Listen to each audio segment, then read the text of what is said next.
Hello, fellow followers. Welcome back to FanZcene. Greg here.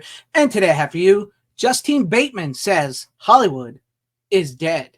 So you know what? To be honest with you, I've heard that sentiment from a lot of people in Hollywood, from the older generations of Hollywood, actors, directors, and stuff like that. And that's a sentiment that I think a lot of people are sharing in, especially here on YouTube. There's like videos constantly being made about Hollywood is dead.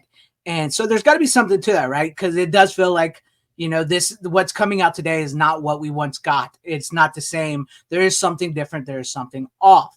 And so Justine Bateman, who a lot of you guys may remember from the TV show Family Ties with Michael J. Fox, and her brother is Jason Bateman, wrote an op-ed about why she thinks Hollywood is dead. And we're going to go ahead and bring that up, and we're going to go through it and see what she has to say and see if I agree with her or disagree with her on what points she makes and doesn't make. So it says, Hollywood is dead, according to Justine Bateman. Here's what comes next. Bateman argues the emotional and financial scaffolding necessary to support that film business is gone. In its place, we have something of a conveyor belt churning out content. That I already agree with, because I do believe that they are just churning out content. And if you've ever watched my channel, I hate the word content, because once you start saying that entertainment, art, something that is made to bring joy and stuff is just content, it loses. That's disgusting word to me. I don't like that word. I hate the word content. So let's get into what she has to say. We'll scroll down here and it says, Hollywood is dead. In October of 2024, The Hollywood Reporter posted this on social media. Hollywood meet your new A-list. There were no actors in the accompanying photo. Featured instead were TikTokers and Instagram influencers who function primarily as infomercial salespeople. And as you can see there is the picture. I did see that. And honestly, the only ones I really recognized were Rhett and Link, because I do YouTube and I see them on YouTube all the time. So, yeah, I guess, yeah, she's not wrong. But I will say they're providing a form of entertainment, whether you like it or not. But it does feel weird. That I didn't know anybody there other than them two. And that does not feel like people that's in Hollywood, right? So let's continue. It says, in the past, THR's new A-list was reserved for actors rising quickly to the top, the ones to watch. In fact, THR did publish a new A-list of movie stars a few months prior. Perhaps THR was simply making a new list, one filled with these types of salespeople, but the accompanying text was leveled at Hollywood, as if the salespeople were the new inhabitants, and that was quite inaccurate. Hollywood is dead. These salespeople are too late and too off target to have been a part of it.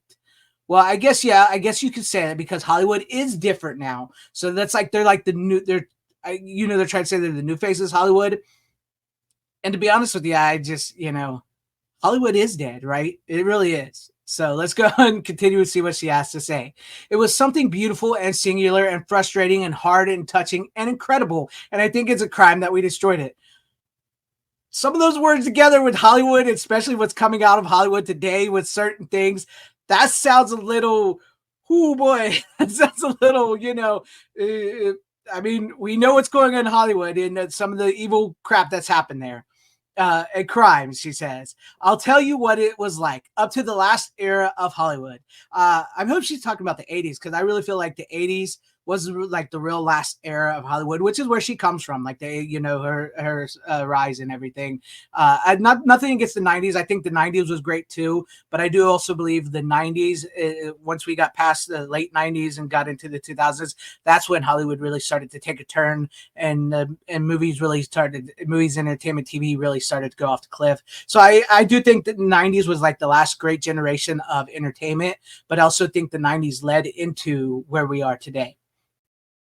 But let's continue to see what she says. It says, I will tell you what it's like up until the last era of Hollywood. There was a high concentration of talented artists. There was enough room for everyone who had the luck, the determination, and the talent. Room for new actors, directors, and writers to come into established business. There was a place for the Farrah Fawcett's and the Sir Laurence Olivier's. I agree with that. There were gatekeepers, taskmasters, and kingmakers. And here's the thing. I know some people don't like that, but sometimes gatekeeping is very important. Very important. I do like that she mentioned that. up through the gatekeeping and taste making filters, these talents would emerge. Time would be taken to promote their work and their image. Careful decisions would be made to maintain the quality of their output. And new arrivals paid respect to those who are already here, those who had built the business up for these newcomers to flourish.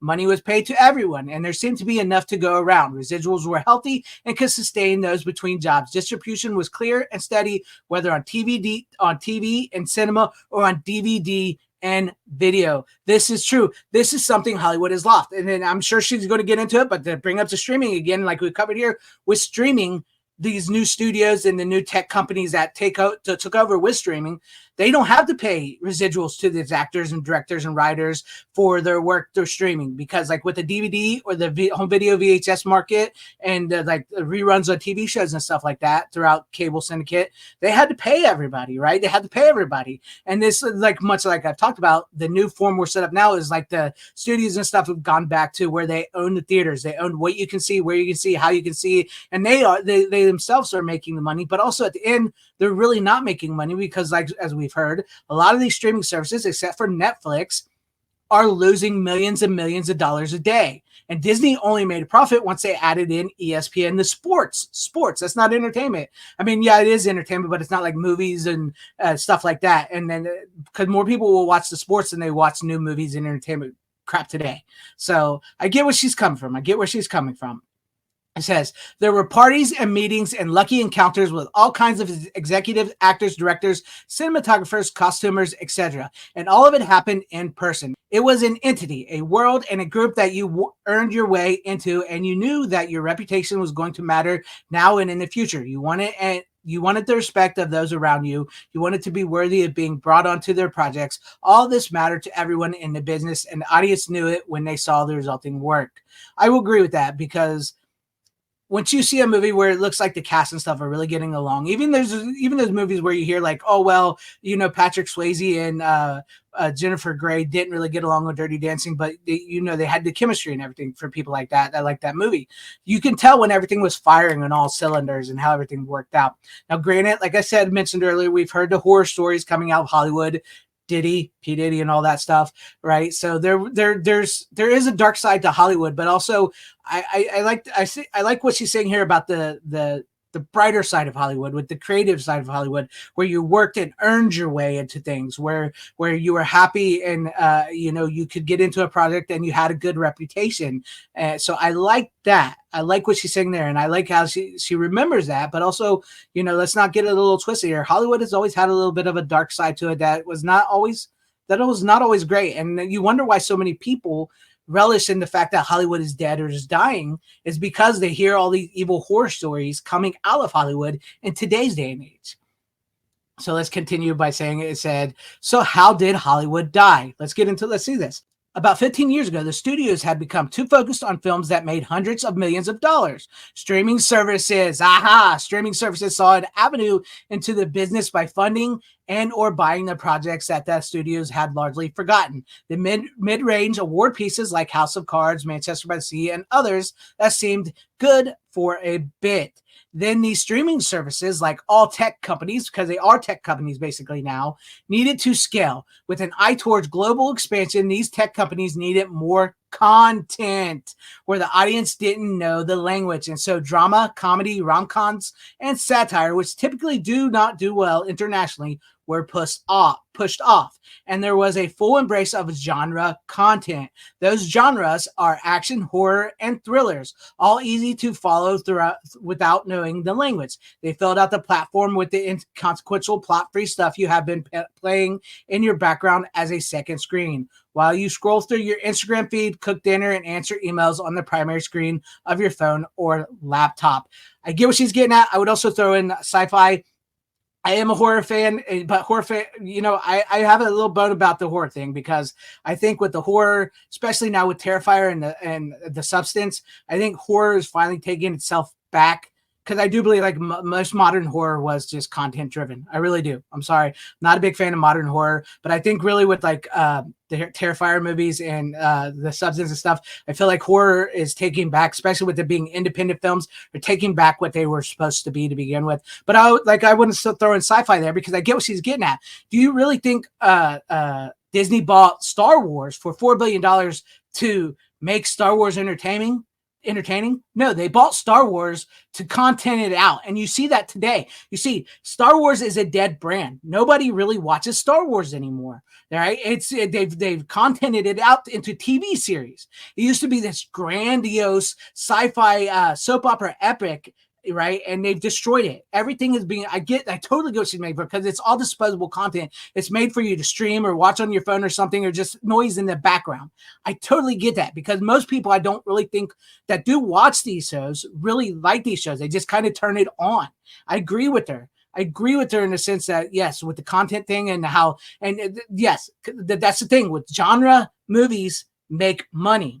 Well, and if you take a brand like Star Wars or Marvel or a franchise, because we get the whole thing about franchises and IPs, you take those, you sequel them out, you make spin-offs, TV shows and stuff. That's just producing mass content in a world with a name that's familiar to genre fans, and that way you can sell it. But I do think you see people turning from that. I did like I mentioned Star Wars. You do see how these are losing millions and millions of dollars now. It's not, I think people are seeing and wanting something different, something new, and are getting tired of their favorites being destroyed. Star Trek, Star Wars, Doctor Who, Marvel, DC, like I said, I feel like the horror market there for a while was basically just churning out content as well. I think people are getting tired of seeing their favorites just be destroyed and used for content. And for most people, like the younger generations, they just leave it on for noise in the background. I do believe that. And she continues by saying, for many years, we have been locked in this content era. Yes, we have. Some good work has been produced during this time. I agree. I have found some new stuff that I do like, but that's been the exception, not the rule or the focus. The studios have all but abandoned their own 100-year-old business model and their objective to make great films, and have instead tumbled after the streaming services to try to compete with them in the tech platform business. Yes, I agree with that 100% with her on that fact. That's not in Hollywood's DNA. We don't have the same goals as the tech bros. We don't have the same kind of funding. We are not valuated in the same way, and we aren't supposed to make content. I agree with that. I agree with that as well. The generative artificial intelligence, GAI, arrived during the spring of 2023, for which the tech bros, seriously, I mean, okay, illegally hovered up 100 years of copyrighted series and films, along with all your social media reels and YouTube home movies. They started spitting out little Frankenstein video spoonfuls based on prompts. That is true. I don't like those AI videos. I get them sometimes come up in my feed. I don't like them. They're weird. I mean, they could be funny to laugh at, but they're weird. I don't like them. It's weird. JAI is very good at regurgitating the past and vomiting up content. That is true. And because it does it faster and cheaper than any filmmaker or showrunner could, the studios and streaming services that fund and distribute films and series will use it at maximum capacity because it will widen profit margins. It will enable them to give glowing reports during their quarterly stockholder calls. What was once Hollywood, with its goal of making the best film or series possible, its financial structure of gathering revenue to pay its actors, directors, and crews, its residuals for artists between jobs, its camaraderie on the set, the passion behind a marketing campaign, and the triumph of making a film or series that is not only very good, but has the luck of being released to the public at exactly the right time to cause a sensation has passed. I agree with that.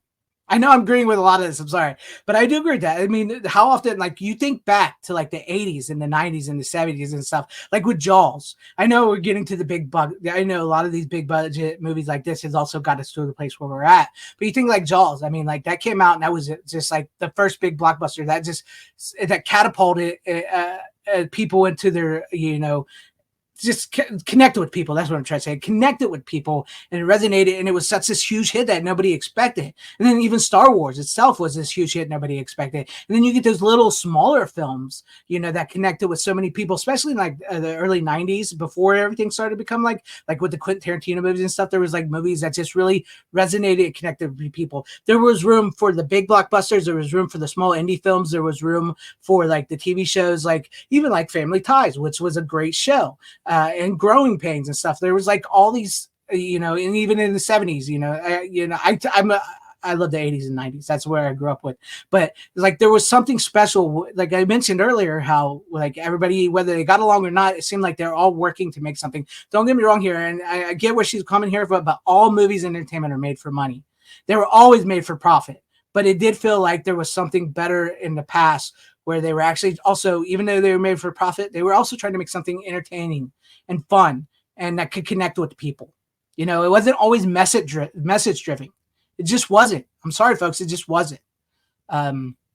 She continues that says, the audience is too fractured for anything but the most expensive marketing campaigns to work. The studio's focus is too distracted by their stock price performance and streaming dominance with home viewers to give the care necessary for the kinds of projects or the cultivation of new stars that audiences deserve. And there's too much going on in the world and too many ways for audiences to get that information to draw their attention back to films and series in a meaningful way. This shouldn't have happened.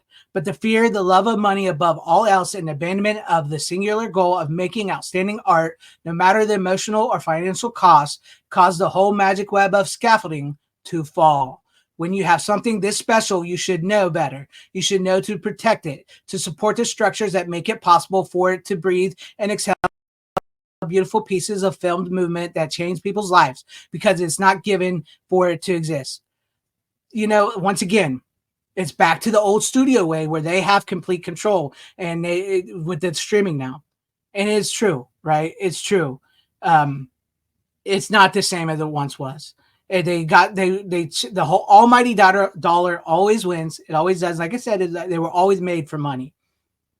But the rush to like compete with Netflix, to make their own streaming service, to have all theirs there, to make that money, to just churn out this content and just not really care. Because like also we talked about, I think a while back, is like scripts and stuff were being greenlit at an astounding rate, when the streaming wars really started popping off, where scripts were some scripts that would take years to fix and then they would be made. They were just being greenlit like this and boom, boom, boom, boom. That's why you get all these streaming movies and shows so quick.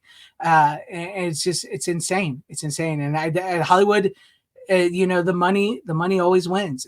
But if you look now, it looks like the money is not coming in like they want it to. And that's why they're having to turn to TikTokers, YouTubers, and people like that. And hey, I'm a YouTuber here and I want to end up making movies and documentaries and stuff like that myself.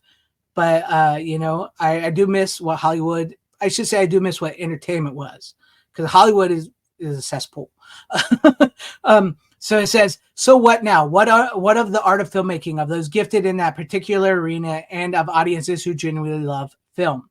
There is a tunnel through this AI inferno, which will cause the end of the content era, to a glorious place on the other side, a new genre in the arts. We haven't truly had a new genre in arts of any real significance since the 1990s. In essence, this upcoming new genre has been delayed by more than 20 years because tech overstayed its moment on the stage. The new has been waiting. Here's the path that AI Inferno will take. For years, I had wondered when this content era would finally end so that we could get back to great filmmaking being the focus and not the exception. It became clear when GAI came on the scene that it would automate the content, and this automation would destroy the structure of our business by reducing the number of humans involved in the production of a film. Audiences will then be enamored of the AI outputs, especially when given the opportunity for an upcharge to be placed in the films via face replacement, etc., and it will bloom for a while. After this, a few things will occur. During this time, filmmakers will have to differentiate their work from that which AI can easily imitate. That means they will make unique, raw, and creatively daring work. And I agree with that, because I once again, to take it back to Terrifier, a completely independent movie, unrated, not by the MPAA, which is controlled by Hollywood as well. came out. It's over $50 million in America. First movie to ever do that, ever. Right. I do think there is like this burgeoning. She mentioned the 90s. Once again, there was, like I said, in the early 90s, there was a little bit of an indie boom. I think the independent filmmakers boom are coming back because those people who are hungry to create something, to create a story, to create entertainment, to make something for the audiences and understand their audiences, they're out there and they're starting to make it. And I think they're pushing back. And I think that has Hollywood scared as well. I really think that has Hollywood scared because now we get the whole thing, horror fatigue, and for, the movies that are actually succeeding. Whereas like they don't want to admit like movies like the superhero genre and all that are starting to fade because that's their content, that's their money makers, and they're losing money. At the same time, audiences will eventually feel sick about watching AI and about all the ways in which AI will have infiltrated their lives, their job, their kids' education, their grocery store, their insurance, etc., and they will begin to reject it wholesale. Audience will then not only reject films made with GAI, but reject films that even look like they were made with GAI. They will want something new, raw, and obviously human. When you bring together those filmmakers who are doing things to differentiate their work, along with what audience will want, and add in a bit of magic, I know God is going to drop down on us. You're going to have the birth of the most incredible creative genres we've ever known. It will be new to us in a way jazz, rock and roll were new at the time, or French New Wave films were back then. However, this will not be a return to anything from the past, but something entirely new. Just the new. I am living for that. I'm making films and the Credo 23 Film Festival for that. So while you go through this AI inferno, hold on to what I've told you as a life draft and go through the tunnel to the new on the other side. And that's where the article ends. I'm surprised I agreed with a lot of her on this. I really am. I really am. Because Hollywood can feel a bit snobbish, especially, with movies and stuff. And I get where she's coming from because, yes, like there was dramas, there was comedies, there was stuff like that for everybody. The smaller movie existed. That smaller movie is gone now. And yes, there are comedies and dramas and stuff on streaming, but they're like the streaming content version. They're not the same. So I was surprised I agreed with all on that. And I know Hollywood is Hollywood. I can't praise it. I've never been there. But I know that there are independent filmmakers out there that are wanting to make something. I know people are extremely worried about AI. I'm sure there's a way I think people will get tired of AI eventually. It's this new thing. It is a new thing, but I do think there is a revolution of new entertainment film coming. When will it get here? I don't know, but I think we're already seeing it. Like I mentioned with Terrifier, I think we're already seeing it. I think it's coming, and I think you just got to start supporting what you like, and I absolutely hate the word content. And that was an interesting read. I liked reading that. But let me know what you guys thought about this in the comment section down below. What are you guys' thoughts on her? If you disagree with her or anything I say, that is fine. Let's have an open dialogue, because we have that open dialogue. We can figure out what we like and what we don't like. And I want to know your guys' thoughts, and I do like reading your comments. And if you liked what you saw here, maybe consider hitting that like button, subscribing, hitting the bell for notification. That'd be awesome if you're on you guys' subscriptions and all those things. Or share this video out for everybody to see, or join and become a channel member, because that'll help out my channel immensely. Thank you, and shout out to all my channel members. I appreciate each and every one of you guys. Thank you guys for being channel members here and for all of your support. And to everybody watching, whether you like me, hated me, or liked this video, or hated this video, I thank you for sticking this long. Wherever you all are, please have a great, safe, happy, healthy day, morning, afternoon, evening, and night.